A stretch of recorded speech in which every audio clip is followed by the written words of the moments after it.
mess we're about to get into right now. Sit your $5 ass down before I make change. Hello and welcome to a brand new episode of Black on Black Cinema. I'm your host, Jay. I'm here with my co-host, Micah. Hey. All right, guys, we're back. This is episode 214, Juice. This is the 1992 film. Let me read the log line for this before we get started. Four Harlem friends, Bishop, Q, Steele, and Raheem, dabble in petty crime, but they decide to go big by knocking off a convenience store. Bishop, the magnetic leader of the group, has a gun, but Q has a different aspirations. He wants to be a DJ and happens to have a gig that night of the robbery. Unfortunately for him, Bishop isn't willing to take no for an answer in a game where everything is for keeps. Again, where are you getting these log lines? Because some of these people just don't watch the movie. Like Bishop certainly wasn't the leader of this group. No, he's the magnetic leader of the group, according to if you Google Juice synopsis.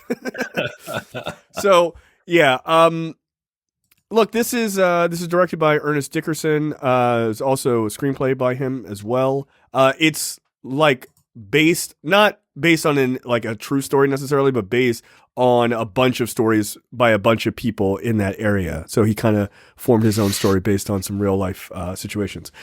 Starring Omar Epps, Jermaine, Hopkins, Khalil, Kain, and of course Tupac Shakur. So I realized that as I watched this, I hadn't seen this all the way through. Like back in 92, I guess like STR said, it did not make a large enough impact on my youth that I finished it. So it was kind of cool to sit back and watch it now, especially with fresh eyes at this age. Overall, I enjoyed it. I definitely understand why people consider it a classic. I don't know that I would.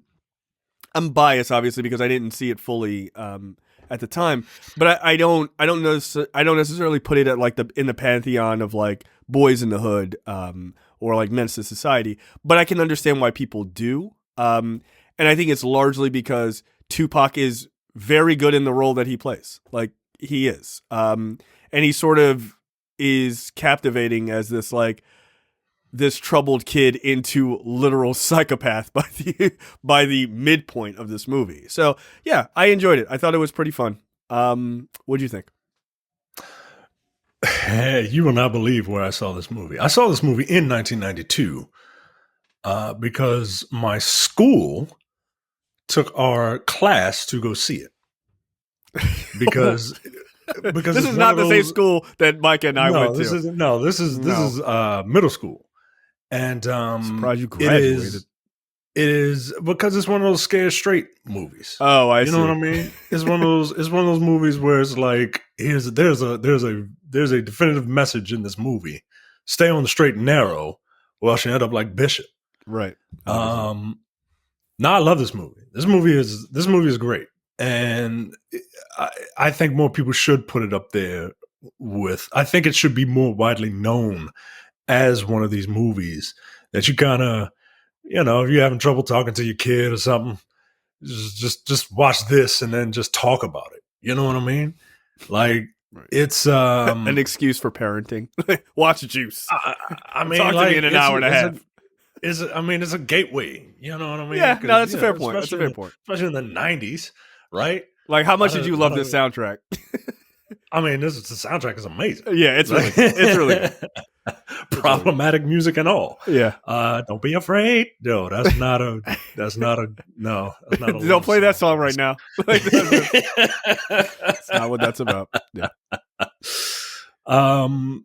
Yeah, man, this is one of those movies where you let youth see to make sure that they kind of stay on the straight and narrow to see who they identify with. And if they identify with Bishop, well, you better have a talking to them kids. Yeah, you say, look, you put them in a real Scared Straight program before it's too late. No, Bishop's a hero. No, he's not. I really identify with him. But at the same time, like, Bishop, who, Tupac steals this movie, man. He does. And it's funny because Tupac was not initially even thought about being cast in this movie. So Daryl Mitchell, Donald Faison, who has a cameo in the movie as a student, Tretch from Naughty by Nature, That makes sense. and B Money were supposed, they all auditioned for the role of Bishop. And Tupac just happened to be there with Tretch. Right. And he asked to, if he could read. And he did a really good job. Like he gave an impassioned performance. And he ended up throwing a chair and shit like that. Like he gave a very impassioned performance. And that's how he got the job. And I'm not surprised, right? Like Tupac was an artist. He went to the school for the arts out here. Yeah. And on the East Coast, where he was born. People like to forget that. Like, nah, yo. Well, look, to be fair, he liked to forget that too. Yeah, no, he did. He did. Like, come on, dog. You from Baltimore, nigga. Like, knock it off. I've seen the videos of you at like Wild World singing with Jada Pinkett. Like, knock it off. Yeah. But no, he absolutely stole this. He knew the assignment, as the kids say. Yeah. And he is, I think Ernest Dickerson's direction is top notch. This dude was a cinematographer, and also for a lot of like Spike Lee movies. And the way that, like, I say all this because I feel for Bishop. I really do. Oh yeah, like, absolutely. These are children. Character. Yeah, these are children.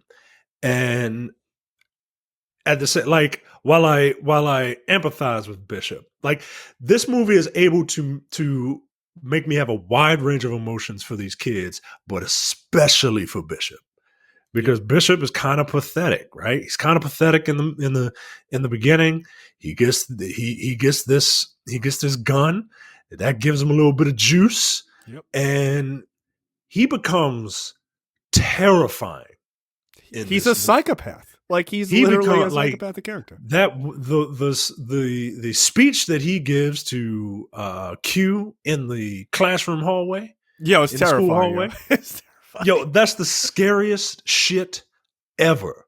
Yeah. Right. And there are other points in this movie where he ends up just like appearing just like a horror movie villain. Like they do a really good job. Yeah, and they give him, spoiler alert, a death scene that is memorable but like not unrealistic for what this movie is doing. I mean, not to skip ahead, spoilers for 1992.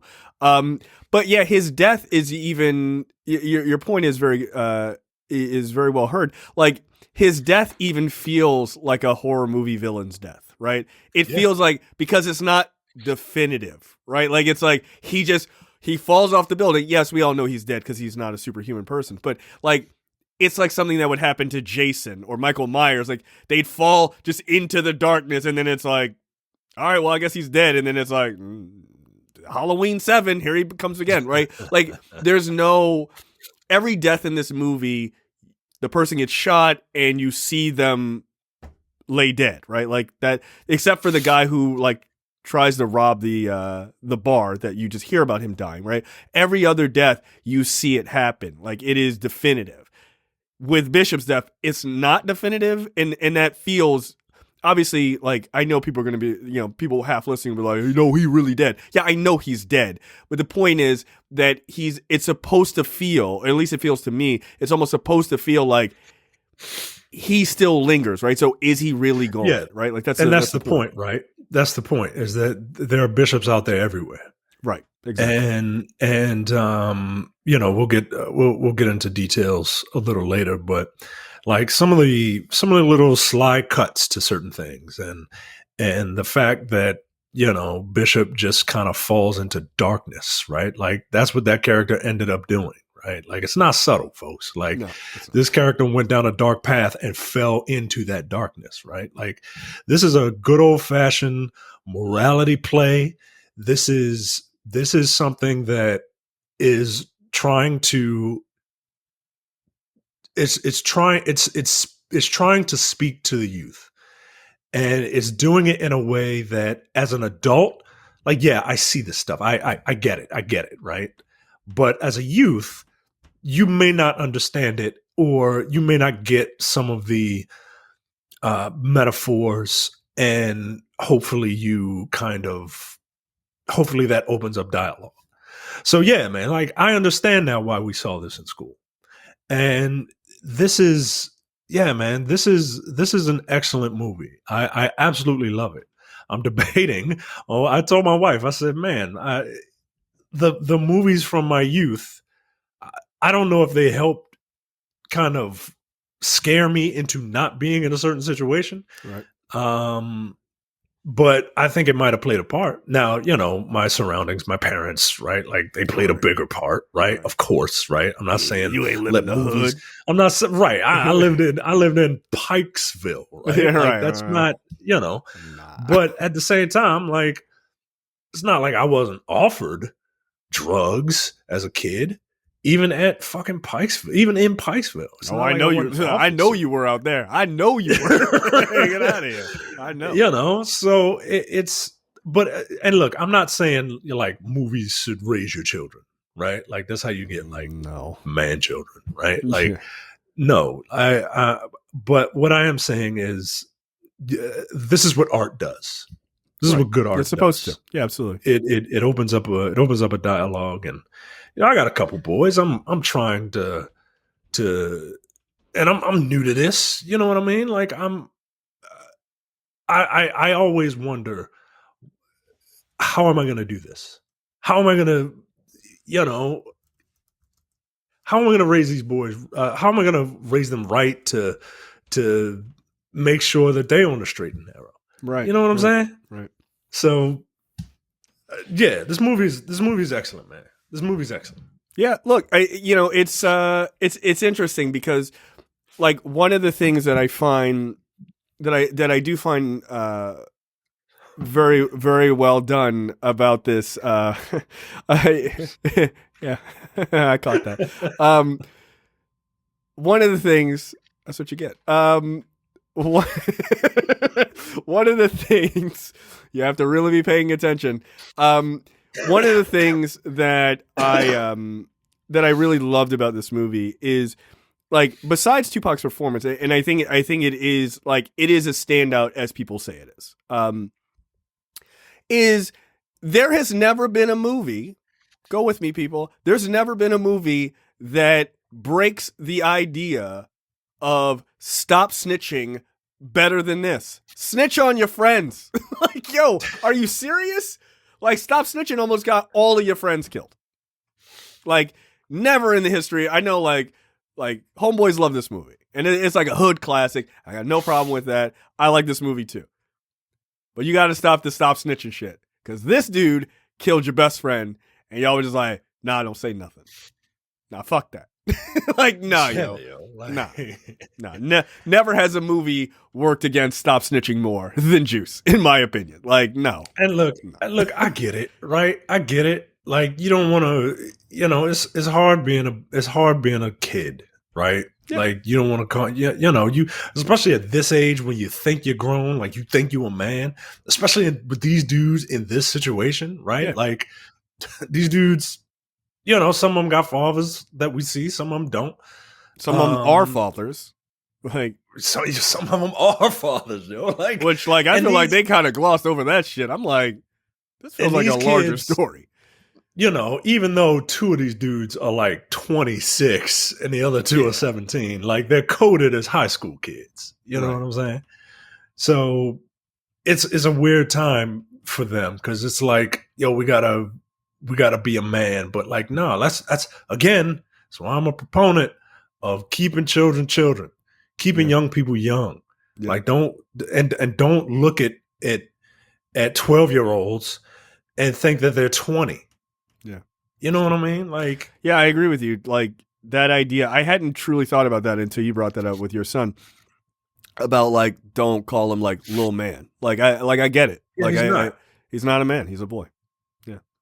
And it feels like such a throwaway term that, and people do, like, it's just, what's up, little man? Like, no, yo, like, that shit seeps into society and into the thoughts of other people and to them, where they think they can act like I'm a man. Act like a man. Like, yo, no, you're not. Like, Omar Epps in this movie, Q, he's sleeping with a married woman who's like well into her 20s. Like well into her 20s. This nigga's like 17 in this movie. Like, it's crazy.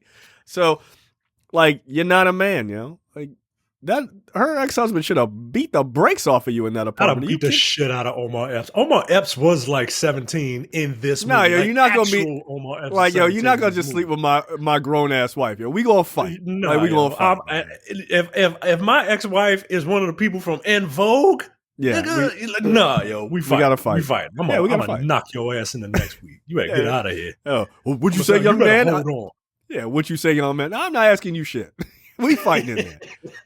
I understand that I look ridiculous as a 35-year-old man fighting a 17-year-old kid, but you know what? He thought he was a man. Well, you know what? Get your ass beat like a man too. Get out of here. I was like, how old is this woman? Like, get out of here. It's crazy. But yeah, I'll be honest. I thoroughly enjoyed it. I thought it was really good. It's not. It is ham-fisted, but I think to your point, it's a scared straight movie. It should be, right? You can't. This movie has no space for nuance because saving children has no space for nuance, right? So, I get it. Also, Samuel L. Jackson is always the coolest dude in the room, anytime. Yeah, I forgot he was in this movie. Yeah. I forgot he was in this movie. Which was really one of those. This was that time where Sam Jackson was literally like they said. Everybody jokes, "Oh, Sam Jackson's in everything." No, this was the time period where he was in everything. Yeah, no, he just showed up and shit. Yeah, like he might not his even. Wife is in here too. What's that? His wife is in here too. Oh, really? Who's his wife? Yeah, she plays one of the mothers. I forget which mother she plays, but yeah, she's one of the mothers. Oh, that's dope. I didn't know that. Yeah, but I thoroughly enjoyed this movie. Very good.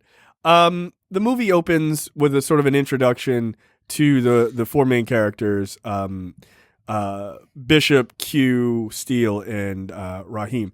And it's just them all waking up at their respective houses with their parents all yelling at them. Like, get your ass up, boy. And it's just kind of to establish how they, just basically the difference of the characters. Obviously, Q is the big music guy because he wants to be a DJ. Raheem is like the pretty boy, like cool kid. Steele is just like, I wouldn't say the comic relief, but he's basically the same character he was in Lean on Me. Lean on Me, right? Like, yeah. Like he even does the hoochie coochie thing that he did in Lean on Me. I was like, is that like his like Keanu Reeves like whoa kind of thing? Like he has to do it in every movie. He's contractually obligated. And then you of course have Bishop, who weirdly has the most reasonable home life of all. Like there's no screaming, there's no like craziness in the morning. He has the most quiet, reasonable home life. But his dad is clearly like, you kind of get an implication that his dad maybe got fucked up while he was in jail. And so his dad just kind of sits and watches TV and doesn't really move around much. And like that's sort of the source for Bishop's kind of like weirdness, right? Is that he's got this father who he's like giving money to, trying to help his dad, but like his dad isn't really there, like mentally, right? He's there physically, but not really there mentally.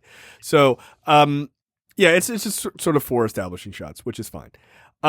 Then we see a scene where Q meets up with Raheem, and Raheem is talking to his ex-girlfriend, who looks weirdly exactly like Letitia Wright to me. Yeah, she does. Yeah, she does. Like it's just kind of funny. She does.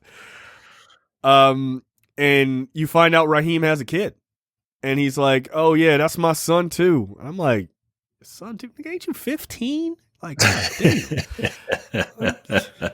You way too young to have kids. You way too young." And so she's like, "Look, I don't want to deal with you." He's like, "Yeah, well, I don't want to deal with you." And then like, this scene could have happened, obviously, in Baltimore, where she's like, "Well, I don't want to fuck with you." And he's like, "Fuck you, then, bitch." And fuck you, then, bitch. And I was like, "Well, that feels like home. That's that's the calling card of a nigga in Baltimore, as far as I'm concerned." And so she of course flips him off and walks away. And Q's like, yo, like that was real smooth, man. Like way to talk to your child's mother in front of your child like that. Good job. And so they're all sort of joking about it.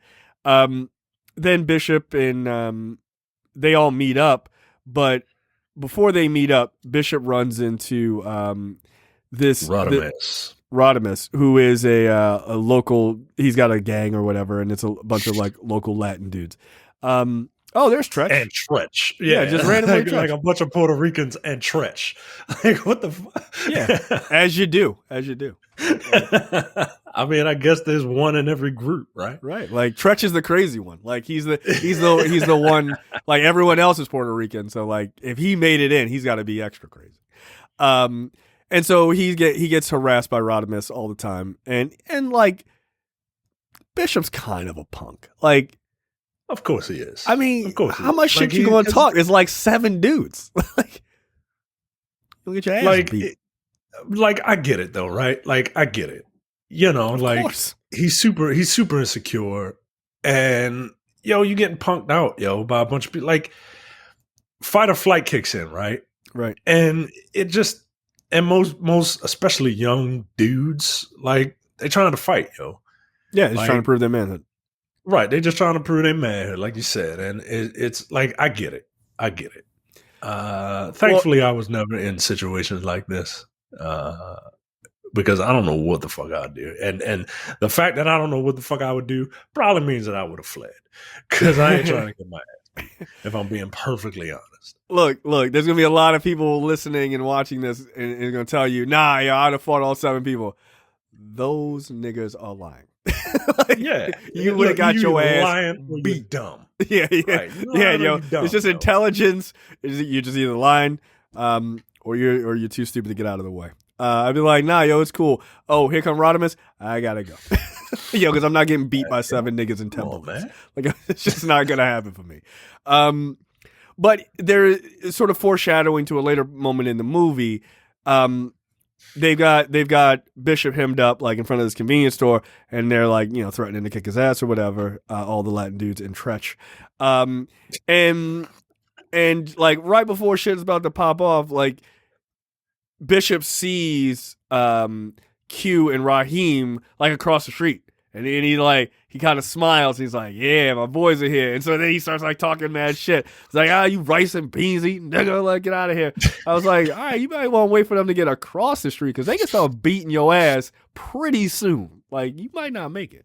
But like once his boys show up, then he gets all puffed up, like he's like ready to fight and talk shit.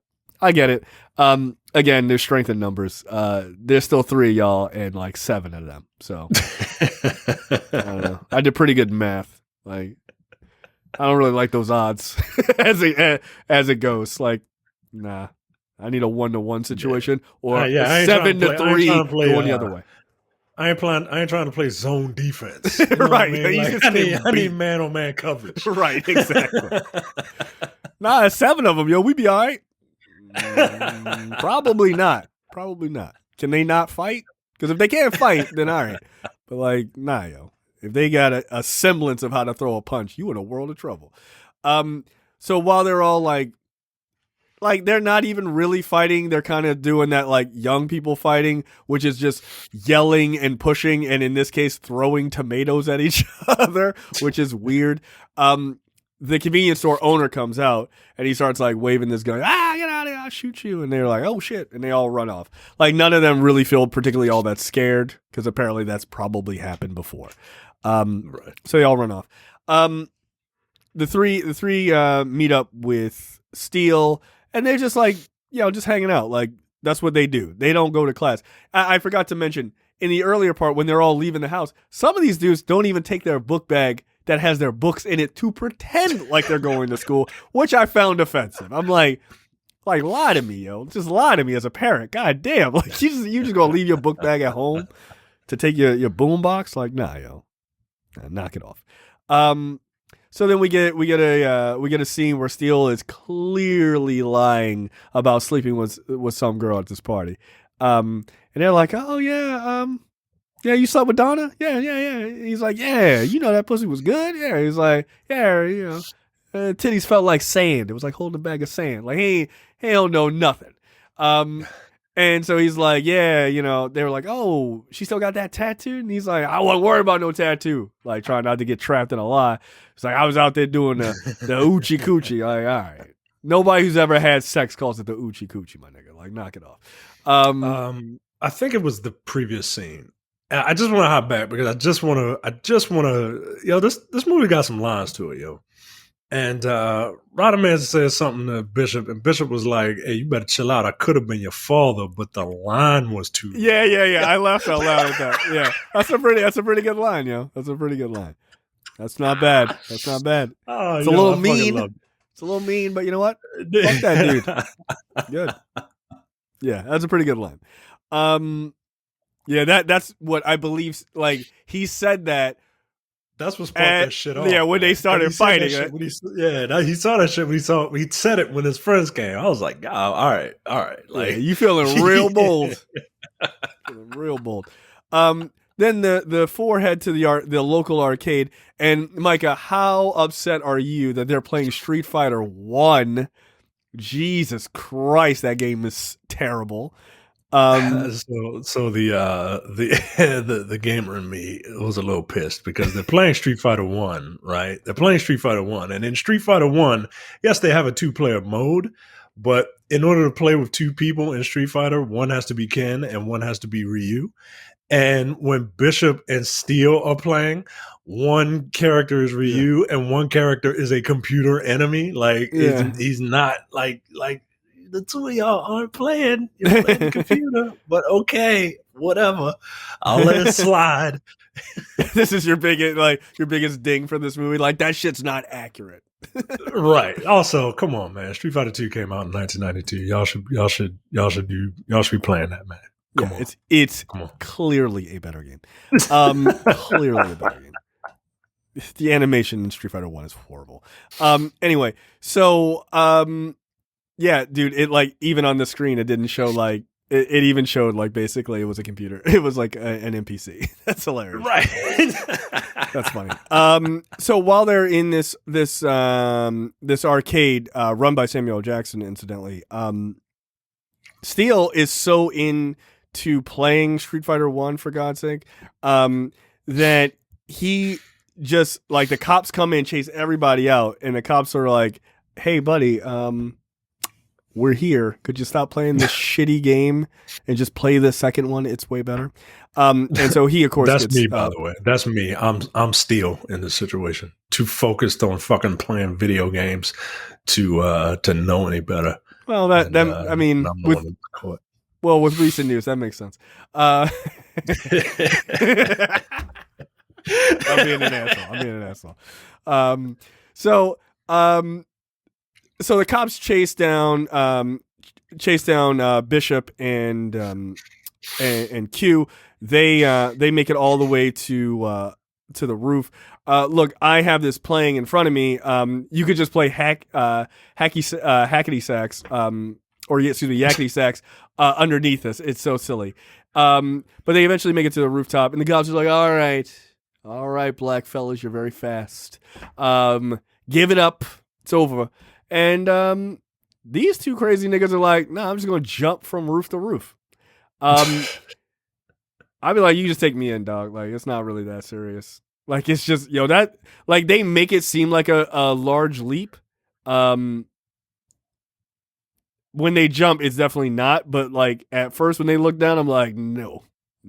Yeah, you better. And I could definitely make that jump on the ground. Not worth the risk. And I'm not a particularly risk-averse person, but I am definitely a death-averse person. So the three eventually make it away from the cops, and I don't know where they end up going. I guess they go back to their school, because I guess it was like truancy cops, right? Like they just grab kids who are late for school or absent from school, and they take them into school. They wait outside the school, I assume, and Steel comes running out, because he was just like, nah, fuck that, I'm gone. And then a security officer comes chasing after him. Doesn't work. Apparently Steel quite fast. There you At one point, the four of them are walking through a park and they just scare a white man for no reason. Because that guy looked like Rick Santorum, so fuck him. He ran into a pole. Yeah, he's like, oh, shit. Jesus Christ. Wow, ah. It was just like boo, and he just like lost his whole day. Like, it's like, oh my God.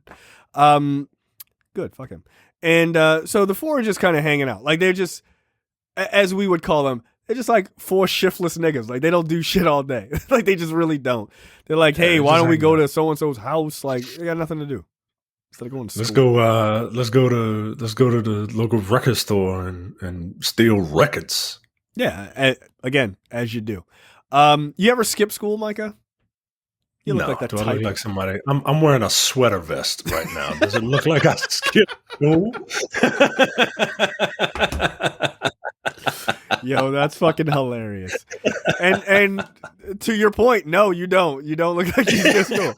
No, you look like the teacher chasing a student that you really want to get their final exam done. I skipped school once. I was allowed.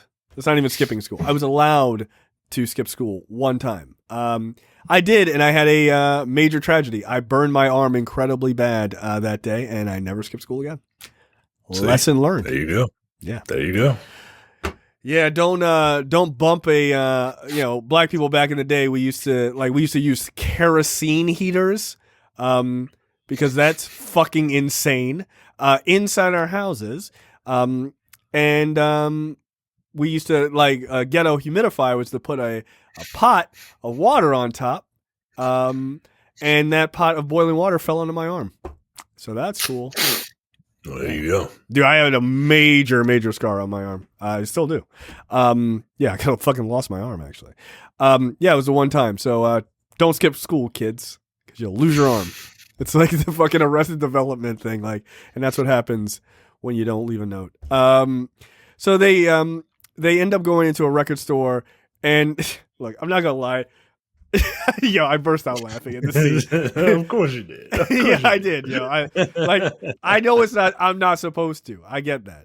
Because I was totally on board until she turned around.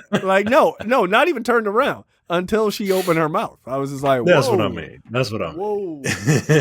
Wow. She talking about, I'm gonna give one on all of them. I was like, don't do that. So they go to the record store, and Q is like the ladies' man, right? Like he's super smooth dude.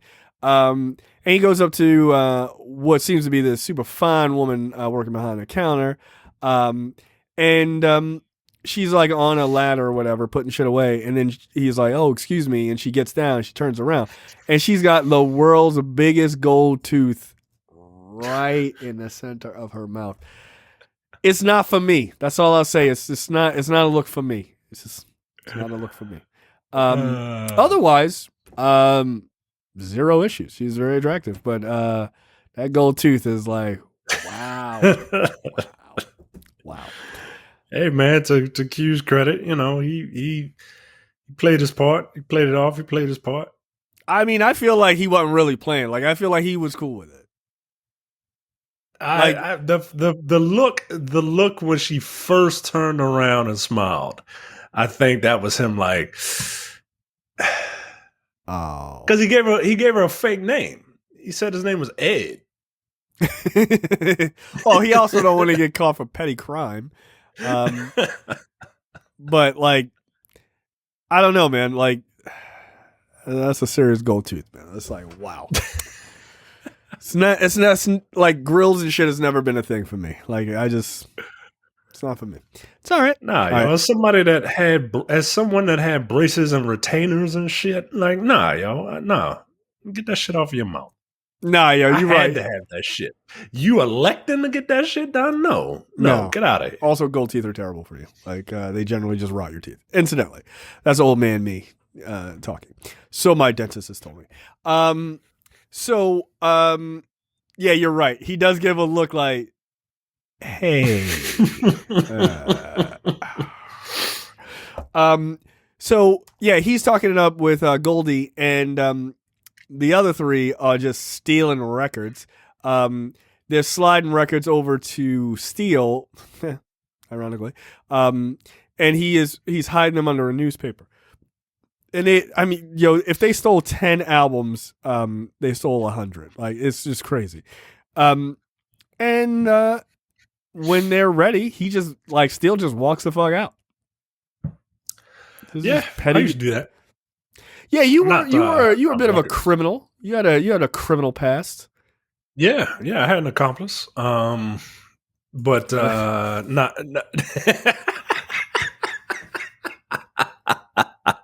I used to steal from Sam Goody and some I've never stolen I've never stolen anything. I have bought Excuse me. I'm not sure why you're laughing. Yeah, good. That's the Lord telling you to stop lying on people. I've never stolen anything. I have purchased fenced goods, perhaps, but I've never stolen anything. No, I've stolen things. Physical. I've physically stolen things. No, digitally, 100%. Physically, no. You wouldn't download a car, Micah, would you? Yes. Yeah.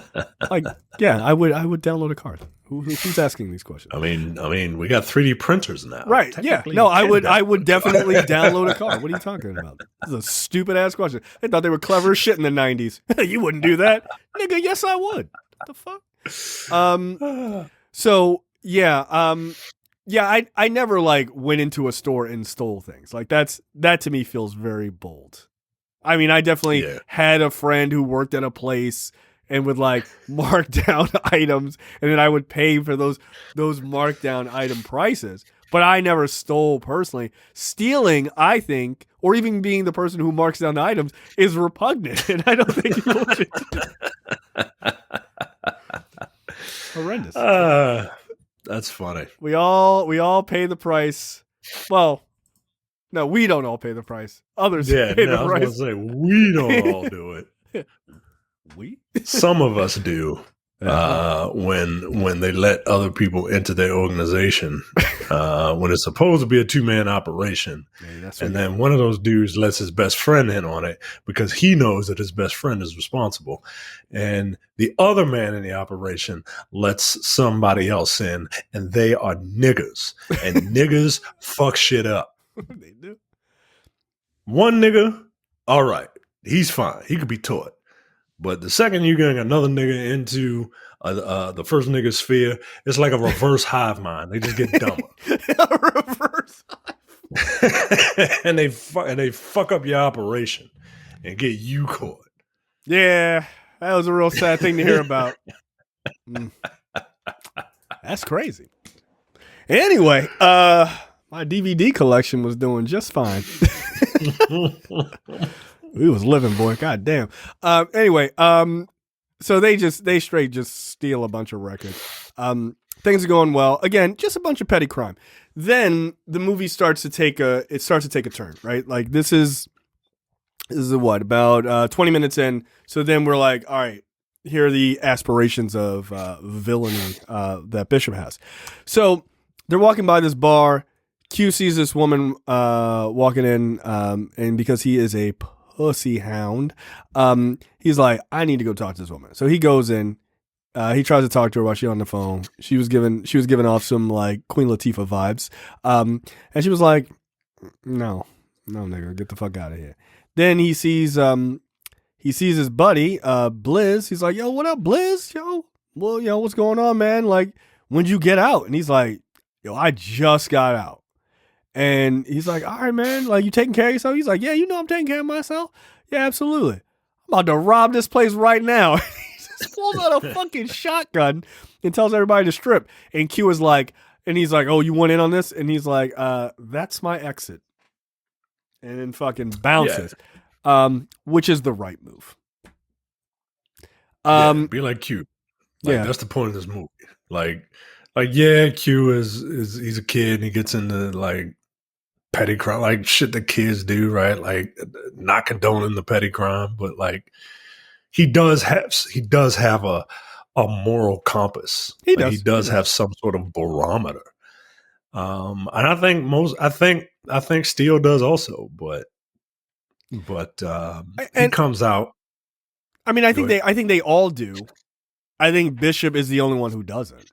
Right? Like I think it's just like even Raheem, like when they go outside, like Q tells, he's like, hey, yeah, Blizz wanted me to like come in on this, and like Bishop is like, hell yeah, let's fucking do that shit.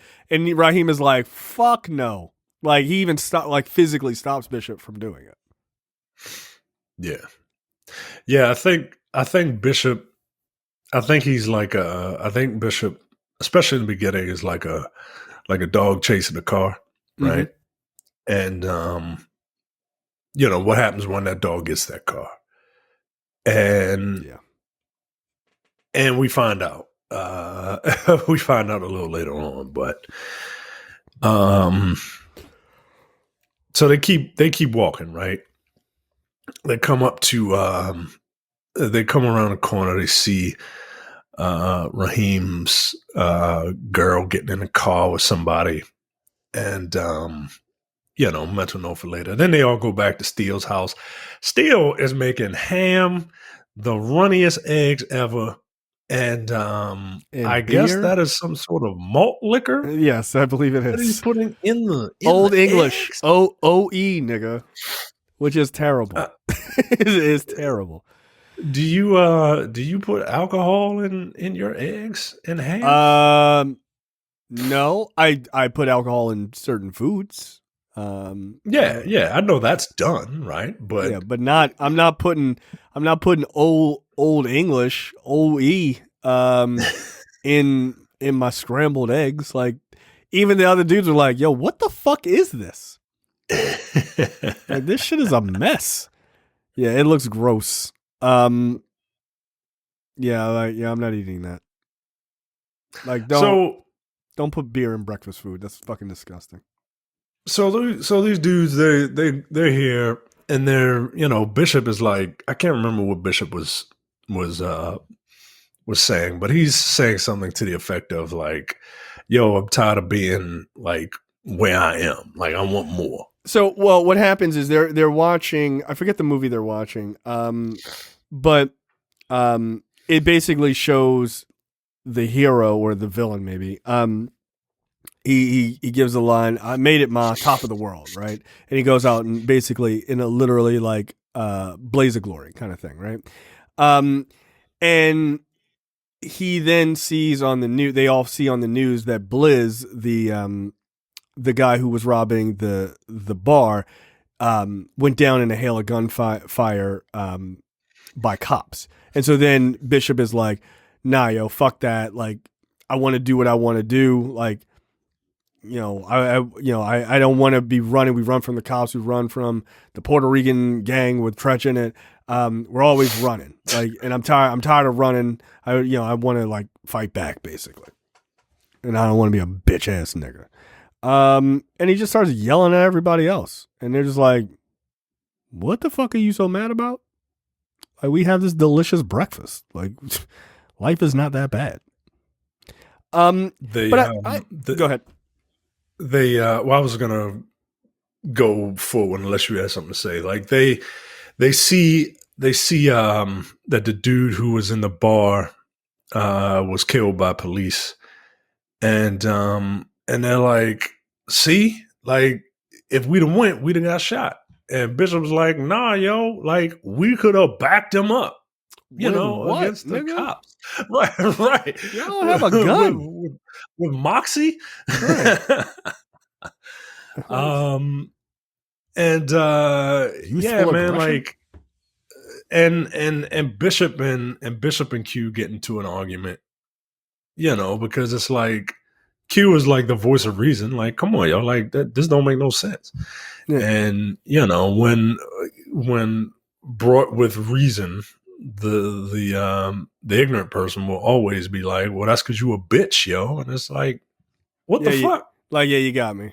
Huh? What the fuck are you talking about? Yeah, it's really weird, right? And he's like, yeah, I didn't think, that I'd ever see you talking like a punk. Like, Yeah, I don't want to get shot by cops. That doesn't make me a bitch. Like, what are we talking about here? Like, but this is the, like, to sort of pause it here for a second and like have a larger conversation. Like, this is youth in and of itself, right? Like, this idea of there is no more time. You know, we are on limited time. Life is short. You know, we got to go out in a blaze of glory and all that. No. Life is long, right? Especially if you make the wrong choices. Life can be long. And if you make the wrong choices, life can be short too. But the idea is, it is not just, your whole life is not just being a teenager, right? And it's hard for them to see past that, right? It's like, just the nature of being young creates this sort of myopic view. And Bishop has this view of, he ain't gonna ever be shit. He ain't shit. So who cares? You might as well go out in a blaze of glory. And I'm like, I have ambition. I want to do things, right? You know, black men are killed at an insane rate as young men, right?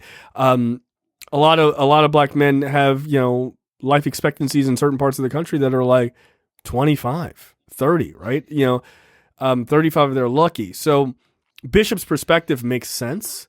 It's obviously horrendous and sad, but it does make sense. So he's just like, we got to be able to be ready to take him down. Take who down, yo? Like, what world do you live in, right? Like, your goal is what, to kill a bunch of cops? Like, it's just bizarre.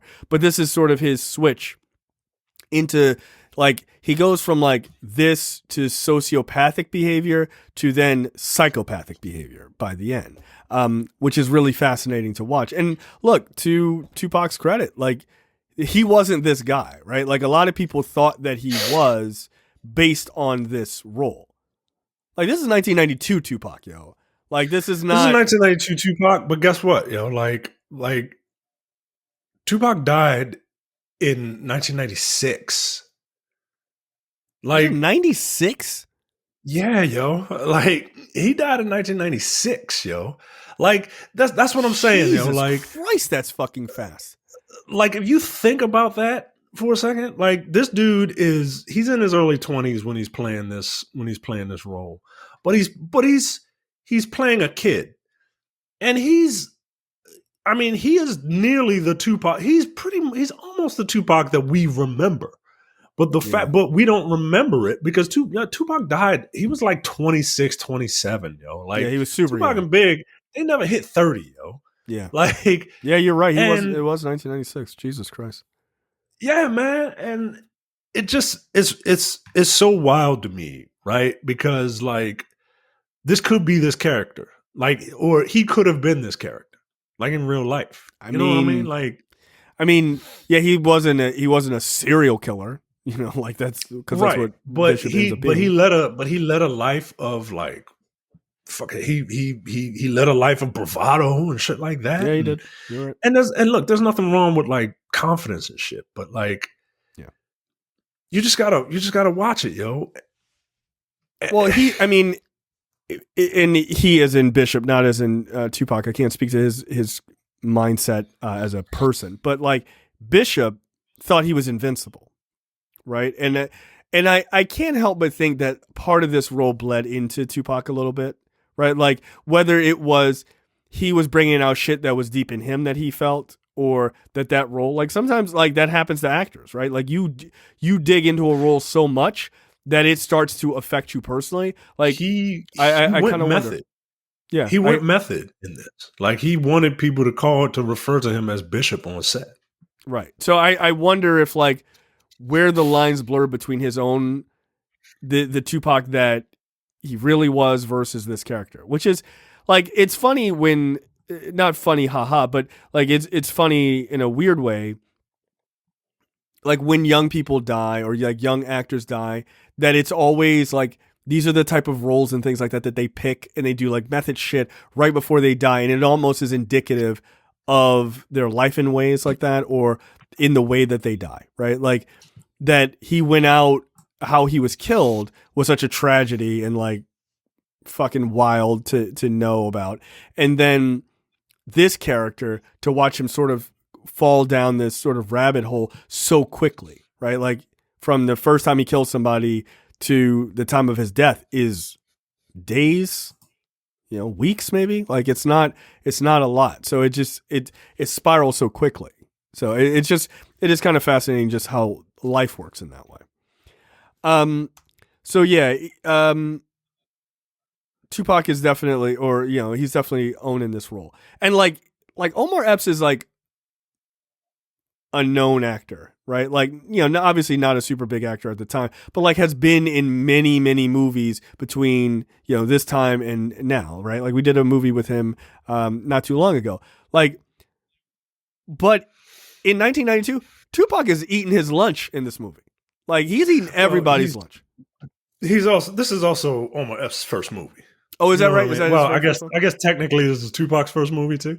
Yes, but but Tupac is about, let's say Tupac's about 4-5 years older than him, and while that may not seem like a lot, like that is a lot. Like maturity wise, it's a lot. Especially 17 to 22. That's a huge leap. That is a huge leap. You know what I mean? Like, 40 to 45, that's not whatever, right? Right. But at this young age where it feels like a lot.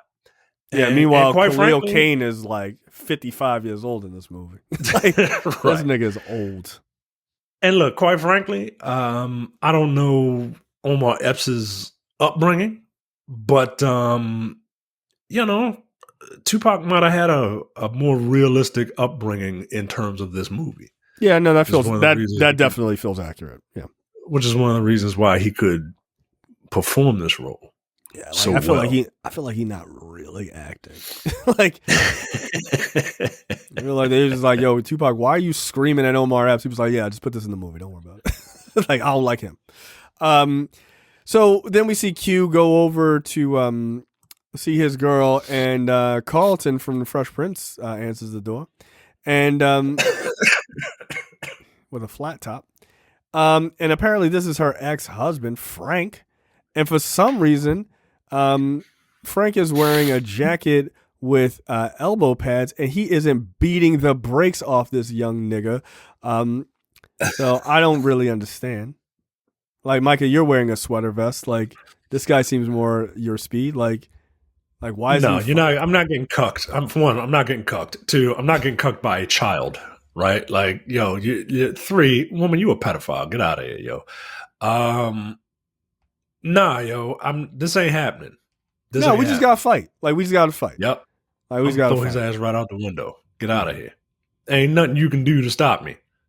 You better call your En Vogue sisters.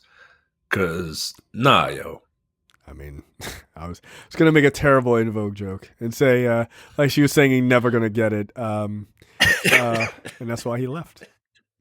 And she was treating that man like shit too.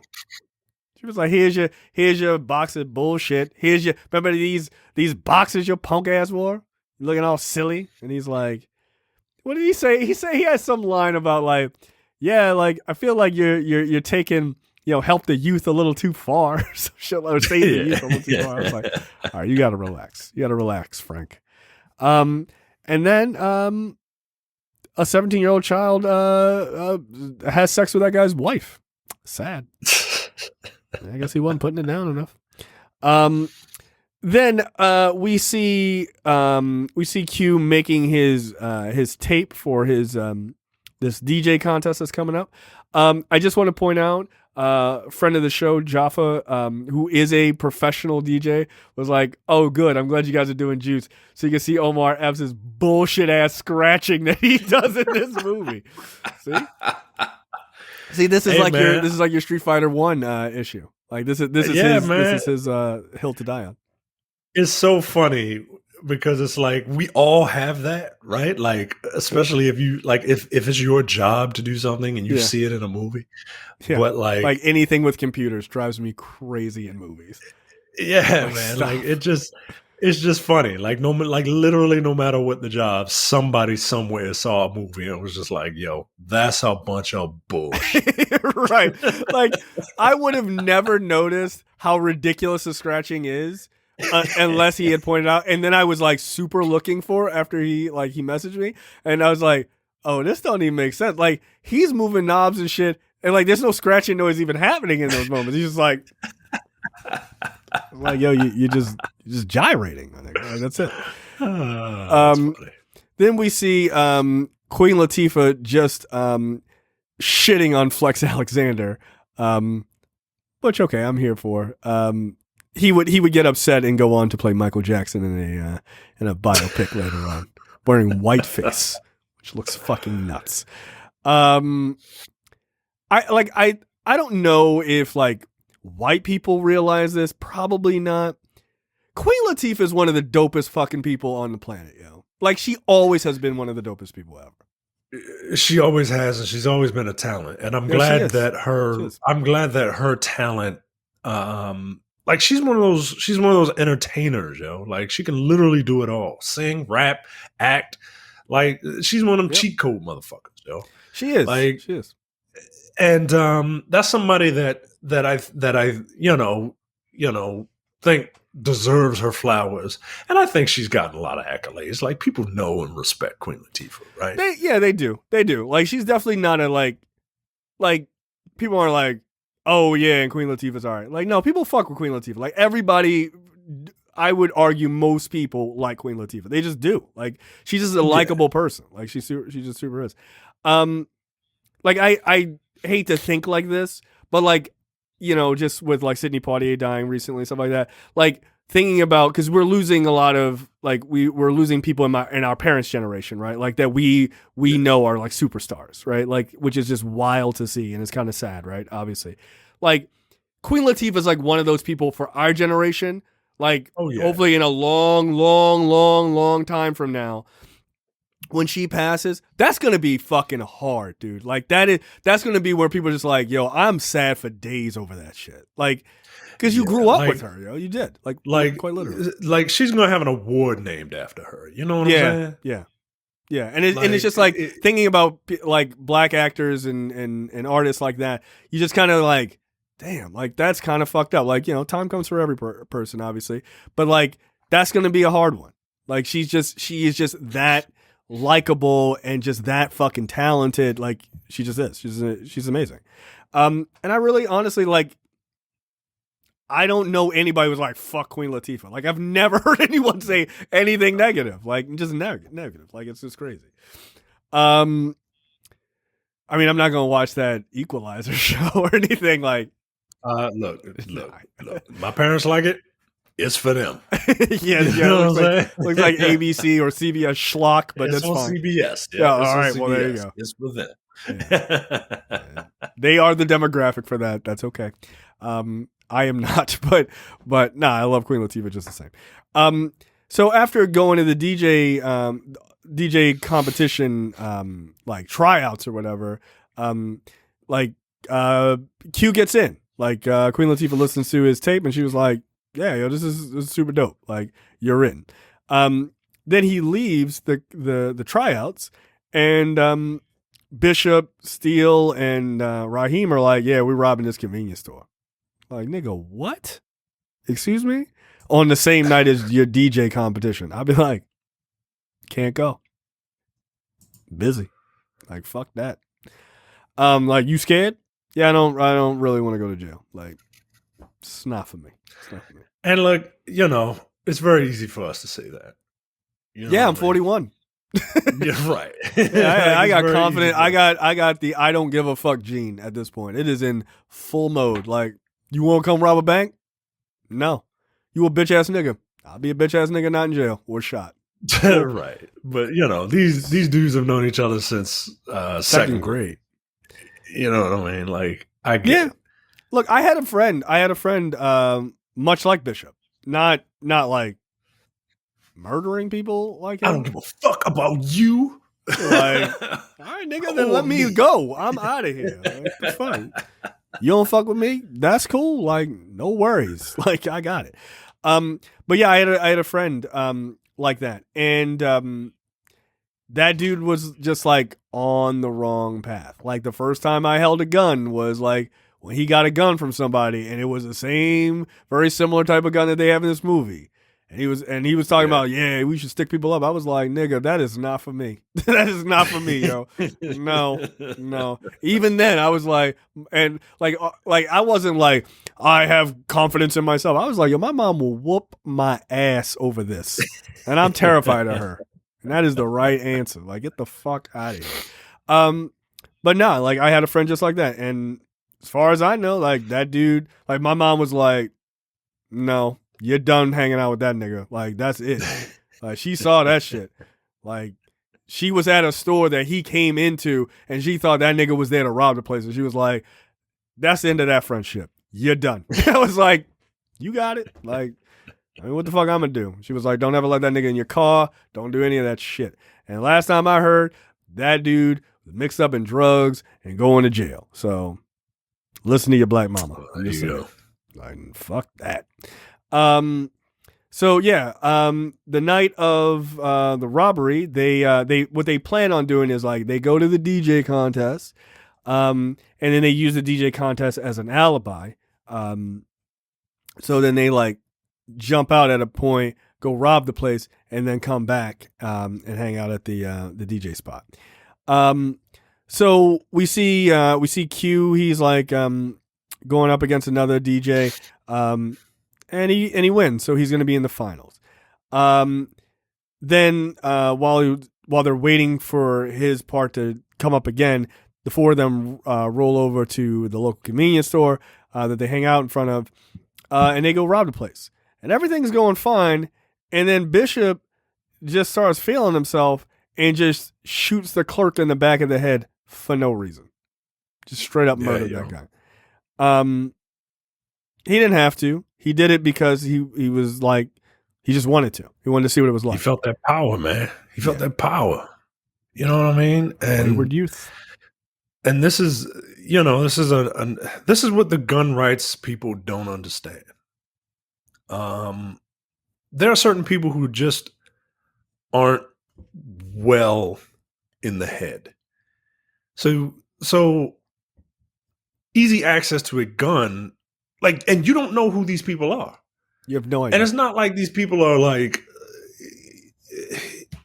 no one's going to diagnose Bishop because nobody gives a shit about him. Right. You know what I mean? Like, the fact that they think it's all about like, well, it's such a selfish mentality of well, I'm fine, so I should be able to have this. Like, nah, yo, you live in a society with other people, man. Some people aren't responsible enough. Some people aren't responsible enough to have this thing, which is why, like some people aren't responsible enough to drive cars, which is why they have to be licensed to do so. Right. Like, I'm not even like anti-gun. Like, I'm just saying maybe you should take a test and carry a license. Like, pro common sense. That's it. I wish guns didn't exist. Like, I wish we had laws like Britain has. Like, hey, you can't have guns. But look, we don't have that, and that's fine, whatever. But there should be gun control. Control. Like, you can't just be like, everybody can have an AK-47. Knock it off. That's dumb. That's a dumbass argument. If you make arguments like that, I think there might be something mentally wrong with you. Sorry. Everybody should be able to have any gun. Right. It would be like the people with the job applications that say, if given the opportunity, would you steal a pen from the company? And they will put yes. It's like, well, guess what? I'm not hiring you then. Yeah, like, you know what I'm saying? Nah, it's like, do you like Bishop in this movie? Like, do you identify with him? Yeah, Bishop's dope. No. Like, right. You don't get a gun. You don't get a gun. Nah. The answer was Q. The answer you were looking for was Q. Like, it's just, it's, to me, that sort of argument is, like you said, it's selfish, but it's also like very I mean, this is kind of a more complex way of saying the same thing. It's also like very perspective based, right? Like, well, I just hunt, so that's like it's not a big deal. But like, that's not what everybody uses guns for, yo. like, Yeah, like man, like you know that like a Glock is not made for hunting, right? Like nobody's out there shooting a deer like with a handgun. Like those guns are to shoot people. Like that's what that's for. It's not to do anything else. Well, it's to protect my family. man. I just it just sure. is. It's just so weird to me, man. It's just so weird to me. Like Yeah, like and it's mostly white people. Like let's be real, it's mostly white people. Like I know there's like black dudes who are like, yeah, no, we should be able to have guns. Like, and that's fine. I can respect that. Like, I want to protect my family. I can respect that. But like, white people take it a little too far. Well, Like, white people make it their. Some white people make it their identity. Like that's a problem, yo.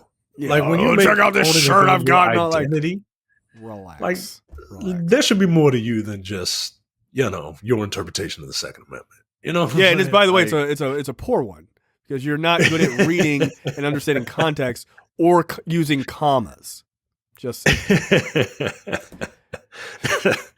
so, but yeah, man. Look, this Bishop shoots this dude for no reason, and he felt that power, right? He had the juice, and yeah, by the way, I'm sorry. I read it wasn't the synopsis, but it was like maybe it was a synopsis or something, but it was like the four youth are always talking about like getting, who has the most juice, which was power / happiness. I was like, I don't think happiness. Happiness. I was like, that's not we what really need white people to stop writing these synopses. Yeah, I was like, happiness. Happiness. You got the juice now. I don't really feel happy. Like by the end of this movie, not really happy. Relieved, maybe, not happiness. Oh my god, I just thought that shit was fucking hilarious. So they haul ass, right? And they end up going into like an abandoned building. And shit just fucking breaks down, right? Like everybody's all panicking and shit. And they're like, yo, Bishop, what the fuck? Yo, why did you shoot that dude? And Bishop was like, he made a move. Yeah, they were like, nigga, no, he didn't.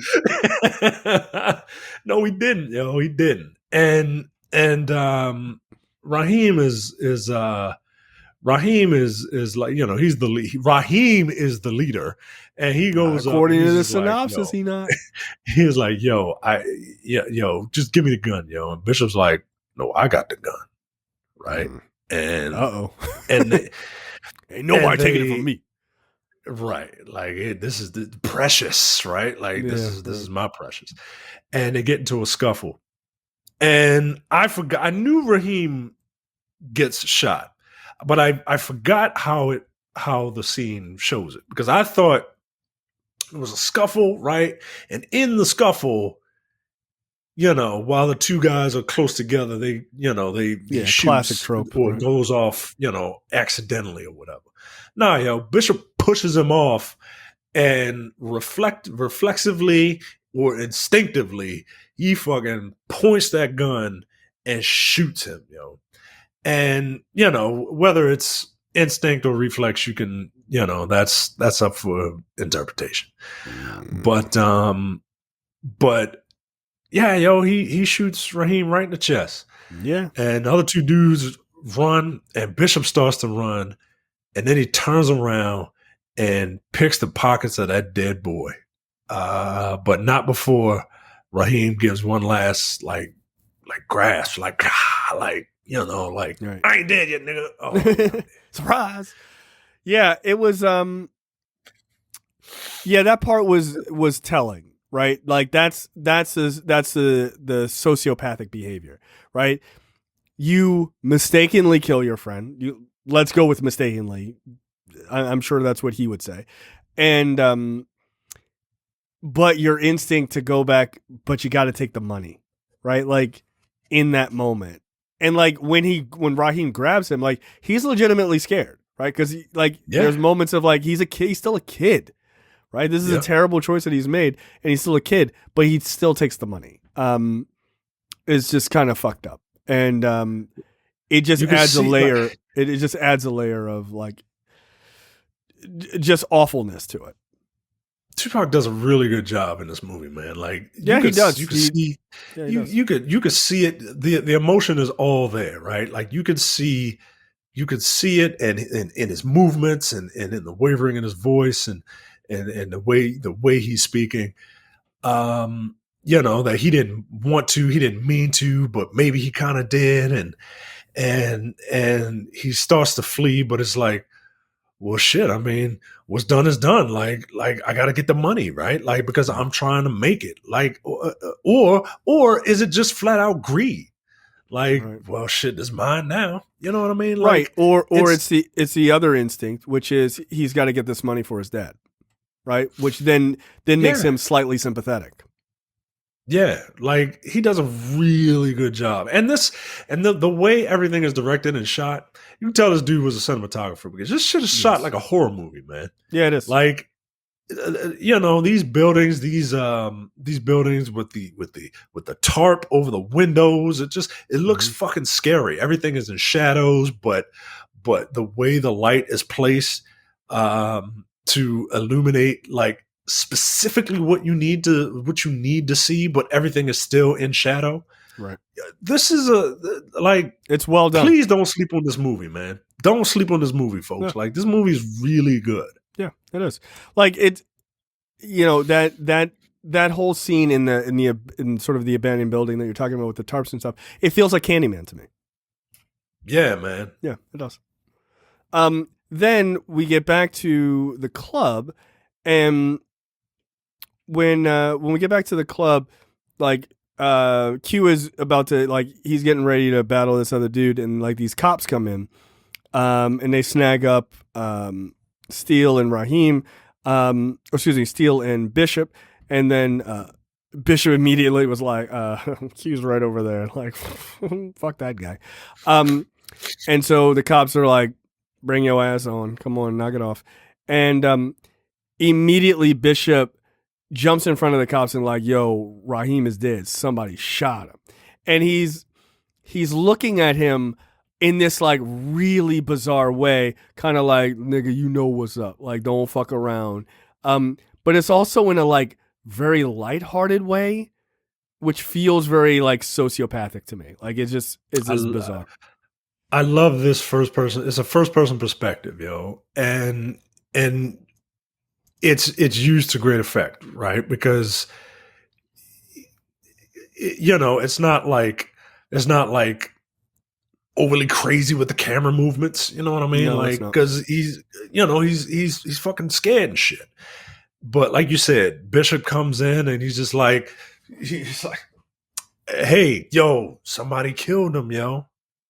And I'm exaggerating a little bit, but not really. Like, but not really. But, right. Like, but Tupac does a much better job of conveying, like, this is just roll with it. Yeah. You know what I mean? Don't fuck around.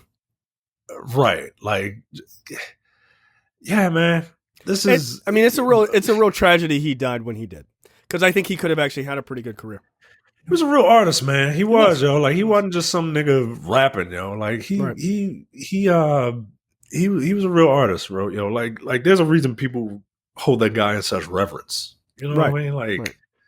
And look, yeah, I mean, to anybody who's ever said like, yo, this movie is dope as shit, like, you should see it, like, they're right. Like, it is good. It's very good. So then we get a scene, sort of this like police harassment scene. And again, this is shot in part in a one-person POV perspective, right? And you see it's like darkness, and you see these cops coming out of the darkness into Q's face, and like, where were you? What happened? Where's Raheem? That type of shit.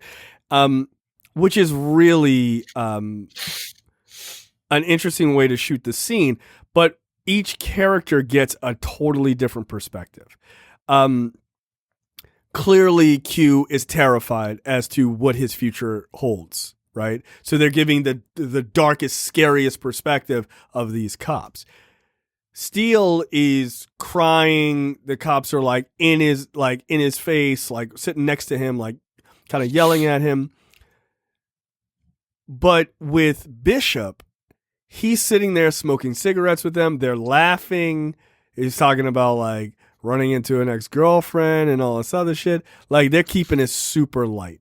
And so it's like the actual killer gets this almost nice fun time because he's a psychopath at that point. And so he has no regard for like, he doesn't have regards for anything. And yet the kid who's on the straight and narrow is like feeling the heat, right? The two kids who are actually not the villains of the story are like really getting the business. So it's kind of like there is just like ignorance is bliss. Like being a psychopath in this case is bliss too, because you're not concerned about the feelings of other people at all. Yeah, these scenes are interesting in how they are, and how they treat these three boys. Yeah, once again, that'd be me, Steel. Crying my ass off. Yeah, I get the fuck out of here. Yo, stop. Get the fuck out of here. I ain't do nothing. Look, Q played it right. He was like, "Oh, you guys were like a little gang." He was like, "Yo, we're not a gang." Yeah, that's exactly the right answer. Yo, we're not a gang. Knock that shit off. Nope. Yep, that's exactly what you need to say, yo. Like, yeah, we're not a gang. If you're gonna say anything, yeah, I'd be like, them Puerto Rican niggas is a gang. They a gang. They got trutch with them. They a gang. They the Puerto Ricans. So yeah, they just keep yelling at Steele, making him sing with his friends in the bathroom and shit. It's fucked up. So then we cut to the funeral or the wake of Raheem. Yo, this is some of the most psycho shit I've ever seen. Yo, I forgot. No, nigga, we got to fight in church clothes in that house, yo, we got to, yo. You're not gonna kill my best friend, and you just standing there, smile on my face, hugging his mom, yo. We got to fight in church clothes right there. Talk about, I'm a find who did this, nigga. Look in the mirror. Look in the mirror, yo, right there.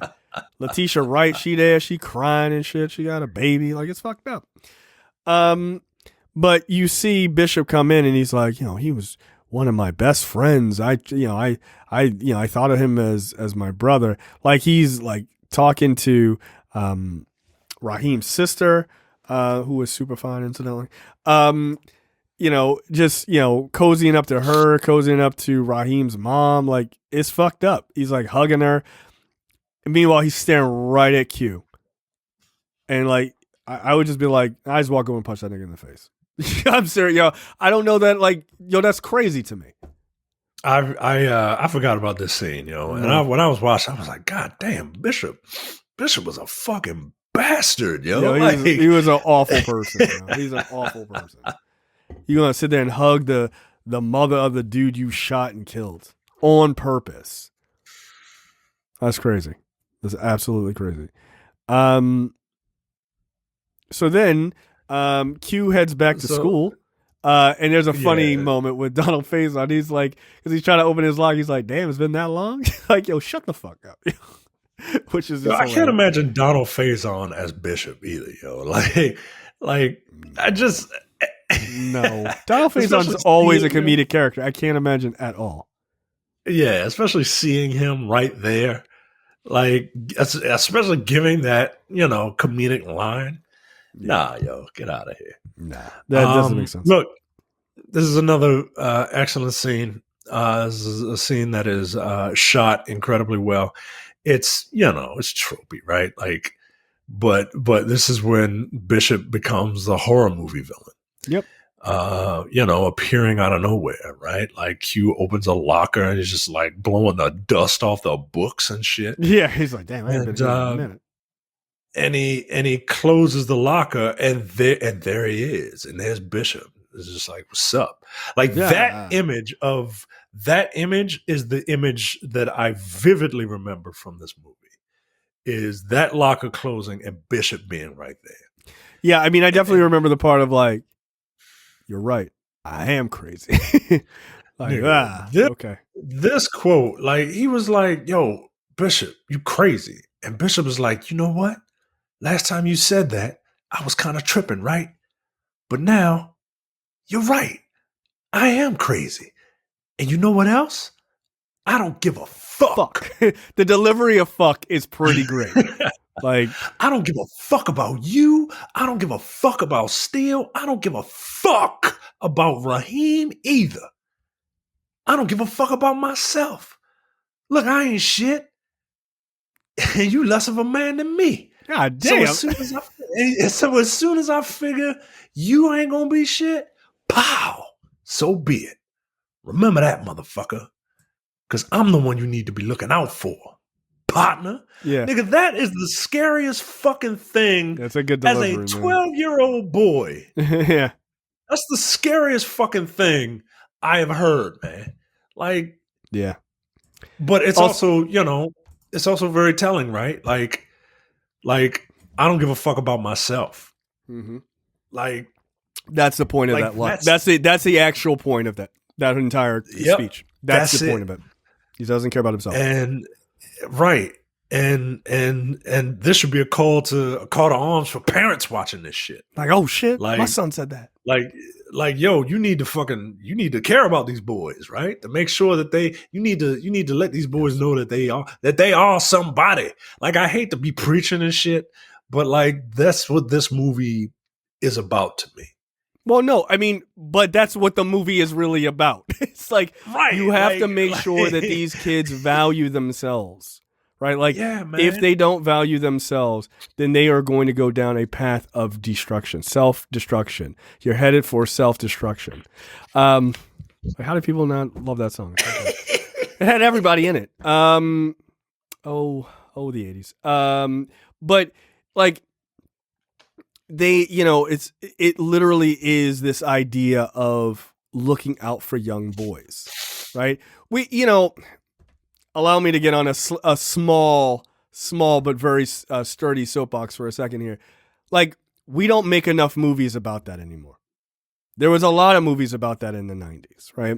We don't make any movies about it anymore. Not that I can think of. Not really, but I'm talking about specifically young black men. Like, specifically young black men. We don't make enough movies about that shit. Like, Boys in the Hood and Menace to Society. I know people are like, they hood classics. Like, that shit was crazy, whatever. But that shit is about, like, the wayward youth, like, of black men. Of young, or in this case, young black boys. Right? That we have to protect them. We have to give a shit about them, or they will end up like X. I mean, remember that fucking moment at the end of fucking Boys in the Hood? With Doughboy sitting on the fucking porch before he gets killed, right? Yep. That introspective fucking conversation that he has, right? They don't know what to do with themselves because they are given power, guns, right? AKA guns. They are given, they're thrown into this world by a society that doesn't give a shit about them. Their fathers are gone. Their mothers are gone. Their two-parent household doesn't exist. They live in poverty. They like, their schools are shit. They don't have good teachers and all this other stuff. All of these things add up to a situation where you have 4 young black men or young black boys not even going to schools, not even pantomiming going to school, and sitting around doing petty crimes and shit like that. And they are being encouraged, right? They're hanging out at arcades and shit. Nobody's telling them not to be there. Right? Look, Samuel L. Jackson is a cool motherfucker in this movie. He's a piece of shit. This is a black man seeing young black people throwing their fucking lives away and says nothing. He don't give a fuck. Because he a shiftless nigga too. But that's the point, is you have to give a fuck about young boys. You have to. And I know it's like, look, there is a lot of like attention that has had to be played for like making sure young black girls are given a fuck about too. And I'm not saying that we shouldn't stop doing that. We need to keep doing both, but you can't do one and not do the other, right? Like in the 90s, we were worried about young black boys and we were concentrating on it, and we weren't giving a shit about young black girls. That ain't the right answer either.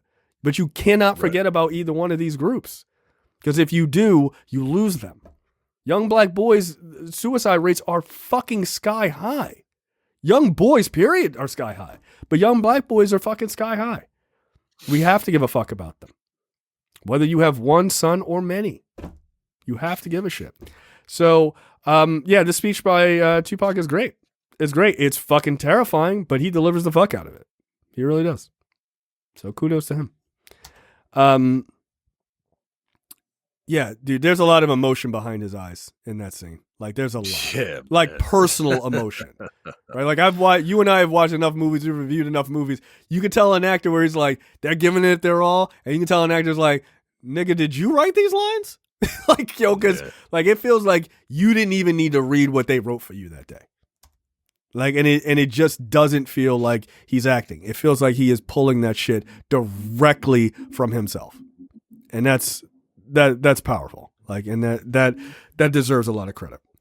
I'll fast forward a little bit. What's the Puerto Rican dude's name? Ramadan? What the fuck is that nigga's name? Romulus? Radames. Radames. Like crime. Yeah. Like a Puerto Rican transformer.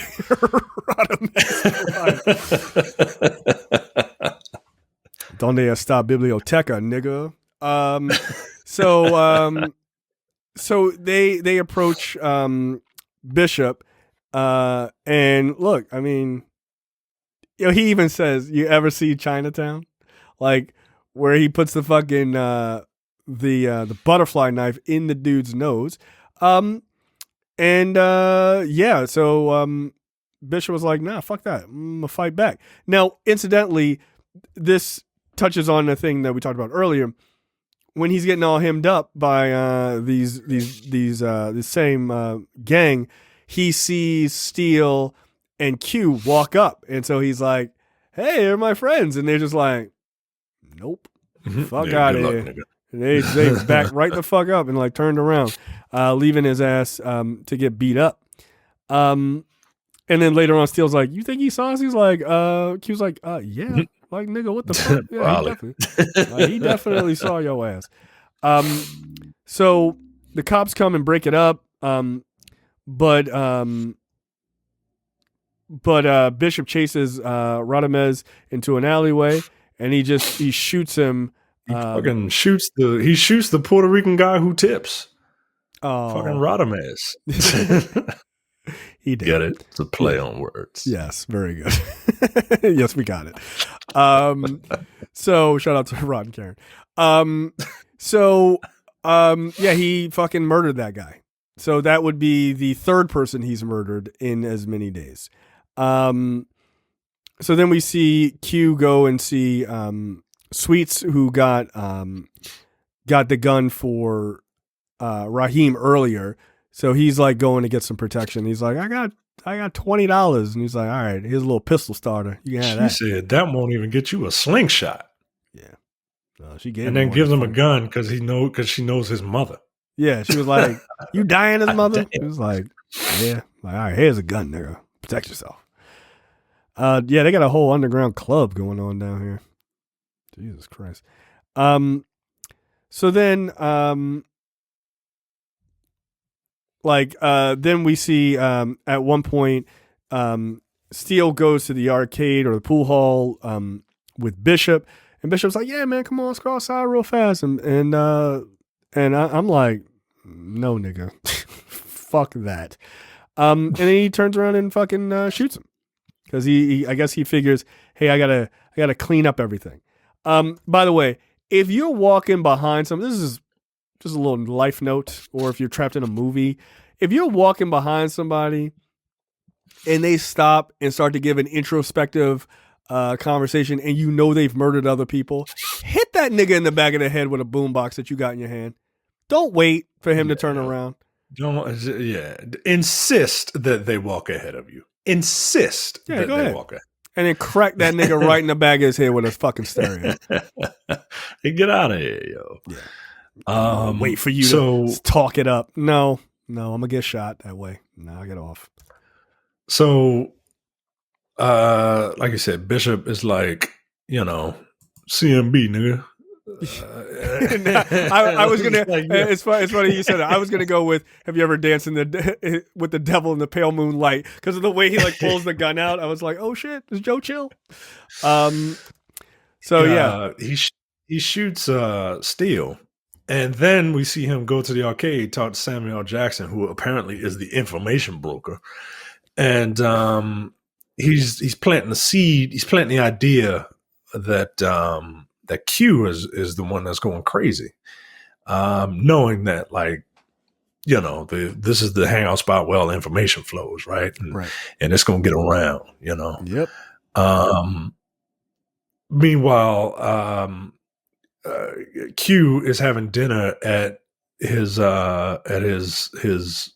pretend wife's house, and he gets the where he had gotten a call earlier saying, "Hey, you know, I need you to come," from Steele saying, "I need you to come to the pool hall," or whatever. Right. When he finally shows up, he ain't there, so he goes, you know, looking for him, and he finds a crowd, and he goes to the crowd, and he sees that Steele has been shot, and they're taking him to the hospital. And then the crowd is like, yeah, that's cool. Like, that's him right there. And everybody starts fingering him. I'm like, yo, I didn't do anything. You got to relax. Stop pointing at me, yo, during the scene of a crime. And, yeah, don't finger somebody at the scene of a crime. Yo. Like, that's not cool, man. Because then the cops are coming, right? And they start chasing him. Meanwhile, Bishop is on a rooftop overlooking his handiwork like a fucking megalomaniac, right? Very Machiavellian of him, yes.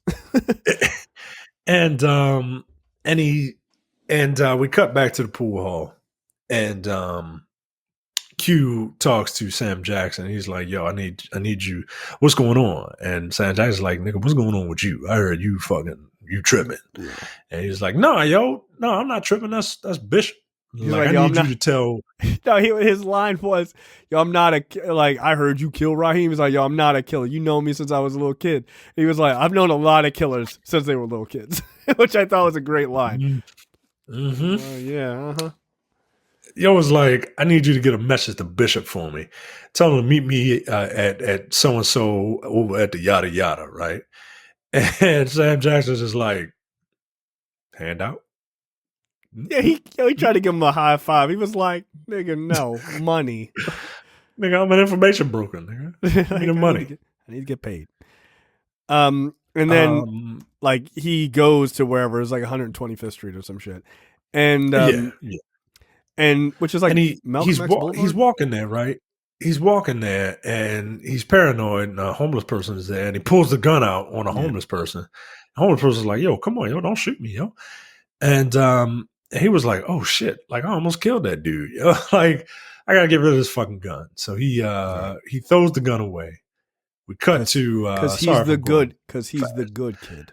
Right, because he's the kid with the sound moral center, right? And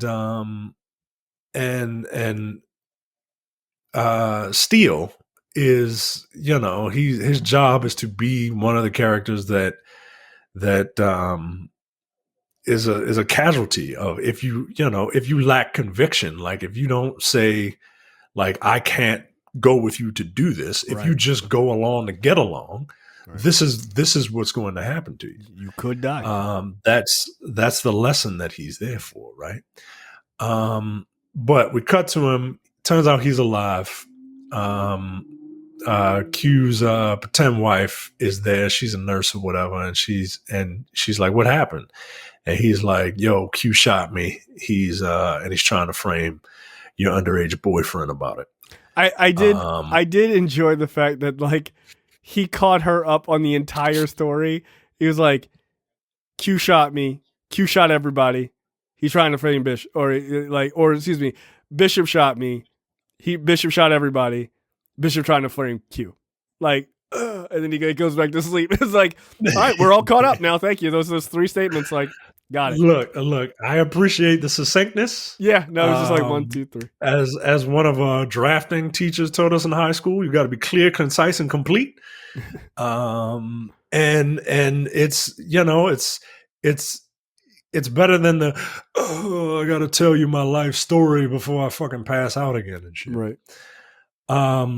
We cut to 125th and an alley, and this scene at about 123:50, where he's waiting for Bishop, and Bishop just comes out of the darkness again like a fucking paranormal villain and shit.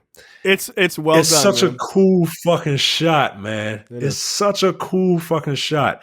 The way the two colors are like Q is wearing not bright clothes, but he's wearing a different color palette than Bishop, who is blending into the back. Like it's fucking beautiful in like a dirty, dingy way. Yeah, it is.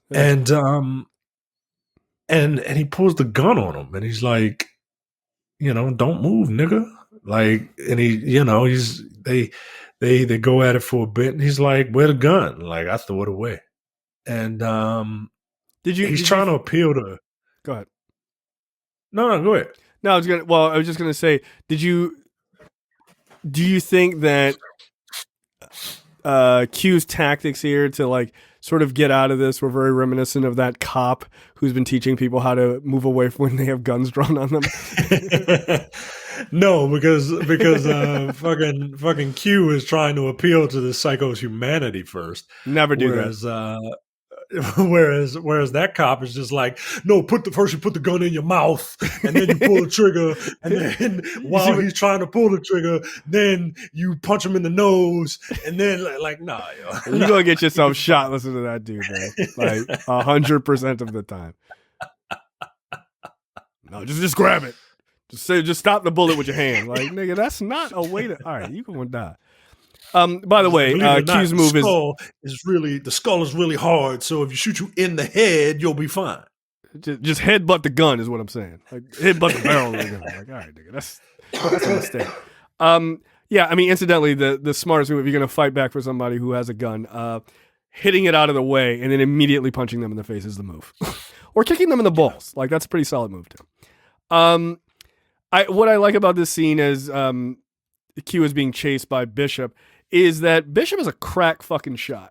Like he really is. Like he barely misses him. To just, to really hit home on symbolism, we have Tupac shooting Q in the arm in front of a Crime Stoppers graffiti, which I found to be quite humorous. So yeah, he's running. And again, this feels like a horror movie, right? Like Q somehow makes it into whatever apartment building. He pushes past some people. I don't know what's going on. I guess it's like they're in an elevator. But no, it's like an apartment. There's like a big house party type of thing going on, right? And he gets into an elevator, and just as the elevator closes, horror movie shit. Here comes the villain. Put his hand in, opens the door, and he just stares at this dude from across the fucking elevator, which was pretty wild. Yeah. And then, Q makes a mistake. It was like, what, you gonna shoot me in the elevator? He was like, I don't think that was a mistake at all. I figured, look, your only way out of this is to cause some sort of fucking commotion.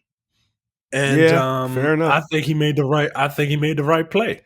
He's like, well, what the fuck you gonna do? Shoot me in the elevator? What? And then try to, hope that there's a He-Man in that fucking elevator that's gonna try and take that nigga down. I mean, somebody copped that gun real quick. It was like, and look again. This is good direction, right? Yep. The gun gets knocked away, and you make a point of seeing that somebody picked that gun up, and there's no reason for that for this story, but that's not the point. The point is that unfortunately this story can happen again. Yep. And the cycle of violence in this community is going to happen again with that fucking gun in the hands of someone that doesn't need to have it. That's right. And it's deliberate. It's a very deliberate shot. Yeah, no, I mean, and it's also, like the cycle of violence continues, which is obvious. The other aspect of that is that guns in this community are so ubiquitous. So like the idea of like, ooh, that's a gun. Like nobody's like, oh, I'm gonna turn that in, right? It's just like, that's mine now. Like let's, like you said, perpetuate this cycle of violence. Like, fuck yeah, like that's a free gun, nigga. Like Like, I don't care how many bodies is on it. Who gives a shit? Right? Like, it don't matter. Right. And how the tables have turned now that punk ass Bishop don't have a gun. Oh, he a different character then. Yeah, buddy, he the one running, and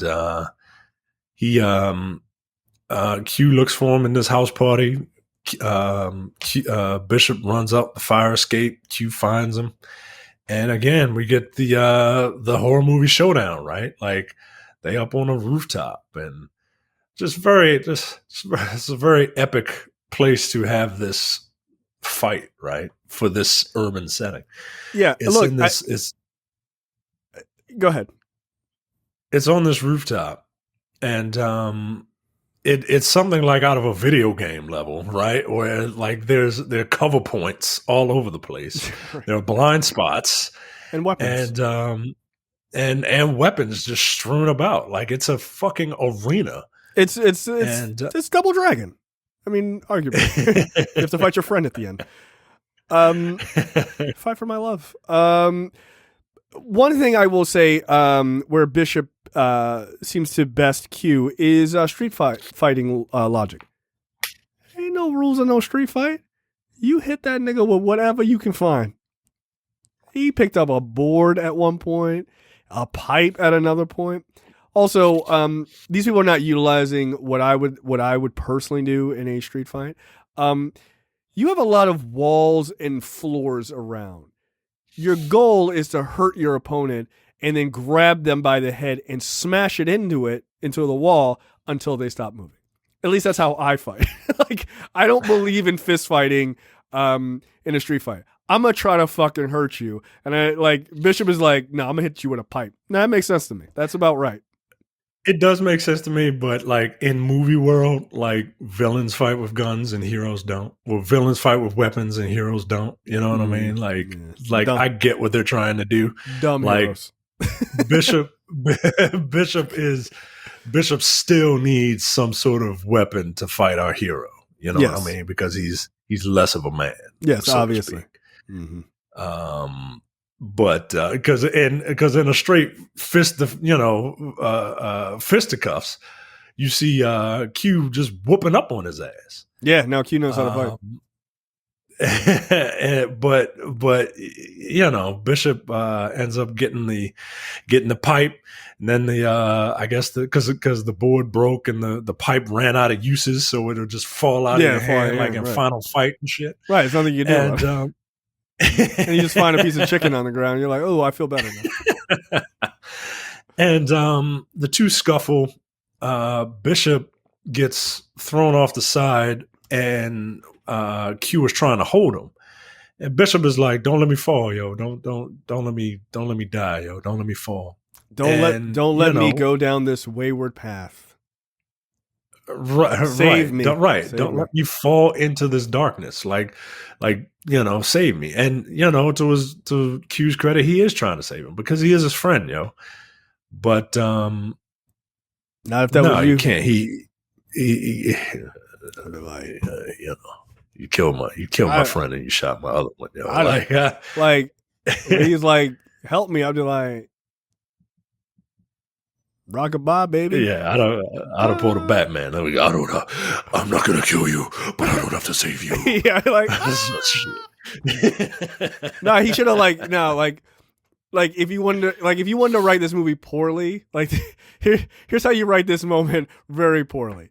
Like he's like, help me, man, don't let me fall. And he just he grabs his hand and he pulls him up and he gets right in his face and be like, I got the juice now. And then he drops him. Credits. That's how you poorly write that scene. And then you also see him fall and you see his dead body there, right? So that there is no doubt. But no, they go with a smarter thing, which is he's trying to hold him, but he literally can't. He literally cannot save his friend because of what his friend has done, right? His friend is literally falling based on the weight of his own actions, right? And so like we were talking about earlier, he falls into this darkness. You don't actually see him die, which is a very horror movie, Michael Myers type of ending. But then you see Q go down and leave the building. And the dude who definitely owed him like $15, and didn't pay, and whose hairline is crazy. He was like, "Yo, you got the juice now, man," and immediately Q was like, "Mm-mm. I don't want the juice now. Like, I don't want any of that. Like, that is not who I am, yo. Like, nah." He just started shaking his head. Yeah. Which, yeah, no thanks. I don't want to be known for that. Like, that guy died and it wasn't cool. And, you know, I'm sad for my friend, but I'm also like, you know, sad for all my other friends who died. Like, no, I don't want to be like that. So, yeah, good movie, man. Good movie. Any final thoughts? Yeah, this movie is people need to put some respect on this movie's name when they talk about you know, these types of morality play, scared straight type movies. It's really good. And it really made me miss Tupac, yo. Like, it really did, man. I mean, it's a squander of his death is such a squander of his talent, or like, Yeah, and not just of his talent. Like he was a talented person, and it's just a shame he didn't get a chance to live his life. Yeah, man. It just. I wonder what the world. I wonder what, like, our world, you know, Black America, would be if he was still around. You know, It's a good question. I don't know. I really don't know, but it would be fucking fascinating. It'd be fascinating to sort of posit what rap would have been like if him and Big had lived. yeah, Like, those dudes would be in their like 50s now. Like, that's wild. yeah. Like, I imagine that he would probably be more on like the Ice Cube path.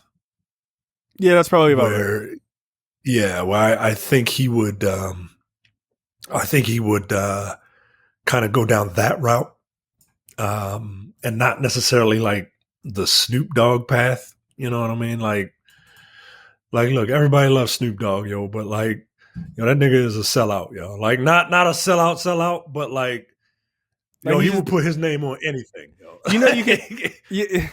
Incidentally, you know, you can pay like Snoop like $500 and he'll just like shout your podcast out on his Twitter and shit. Like, yo, he will look. And sellout is a bad word because that bad term because that connotates like selling your people out. No, he's not like that. Like, he's just like, he's he not would like do that. anything for money. He's a whore. Anything for money. Yeah, he's like, a whore. He's a whore. Like, he's a lovable whore. Like, everybody likes. Like, he just shows up. He's like on like SVU and shit. Like, he's just out there doing whatever, yo. He don't care. He'll just yeah. Like I'll be in wrestling. Yeah, I'll sell Corona. Yeah, I'll literally do anything to make money. Nigga, I saw him selling plant-based pork rinds. Okay, like, yo, that's the wildest shit I've ever seen. Yeah, he was plant-based pork rinds. I was like, okay. I mean, are they good? I guess Snoop's eating them. I didn't know he was. That's like hilarious. I didn't know he was into plant-based foods, but okay, that's cool. I'm not, and before anybody gets, you know, saying in their butthole, no, I'm not saying that as a bad thing, right? Like we all want to make money, but it just you lose a little bit of cachet when you know, yeah, you do. Will sell anything. Yeah, I mean, he just don't give a fuck. Like, he just don't care. You know? Like, the shit is kind of amusing to me. Like, he just does not give a fuck. I don't give a fuck about you. I can't give a fuck about me. But everybody likes Snoop, man, and he seems like a good dude. Yeah, he seems like he seems like a good dude. But I think you're right. I think Pac would have probably gone down into more of a Cube sort of path. It'd be really weird for him to do like family movies. Are we there yet? 7? Like, yeah. Strange. But maybe I think he would. Yeah, I think he would have been like more of an actor because he was really good at it, man. Yeah. He was really good at it. I think Big, honestly, like, Biggie living would be super interesting because I don't think you get Jay-Z in the way that you do if Big is still alive. Yeah. Yeah. Oh yeah. Yeah. Like I that's 100% like Big as a musician, like through and through. Like he wouldn't have done like he might have been like he would have been in like one movie where he was like Jay-Z when he was in that one movie. He was like he did not want to be there. Like it was clear. Oh yeah, what was that movie? Terrence made us watch that. Oh shit. my god, that movie was horrible. Yeah, that scene when him and Dame Dash is fucking hysterical. But like this nigga does not want to be here. Yo, this is the most obvious thing I've ever seen. But State Property. State Property. State That's Property. There were two of those movies. So like. But I like obviously I think Jay-Z is like super talented. He's like my favorite living rapper. But like it would have been interesting to see what his trajectory would have been with Big still around. Because when Big died, like that gave him space. Like cuz Big was just he owned New York. What would rap have looked like period if those two were still alive? Yeah. Because their death is what like ended the East Coast, West Coast shit, and then the South had a chance to prosper, which is like clearly the dominating force right now. Like, would the South ever have gotten to be a dominating force? I don't know. I don't know. And that's not even an opinion on Southern rap music. I'm just curious as to like what that would have looked like. It could have been something totally different. That's dope to think about. All right, that is it for episode 214, Juice. We will be back with another preview episode next week. See ya. Bye. You're watching the Black on Black Cinema YouTube channel. Make sure you check out our full reviews of black movies, past and present. And every other week, we do a preview episode where we talk about a random topic that affects the black community.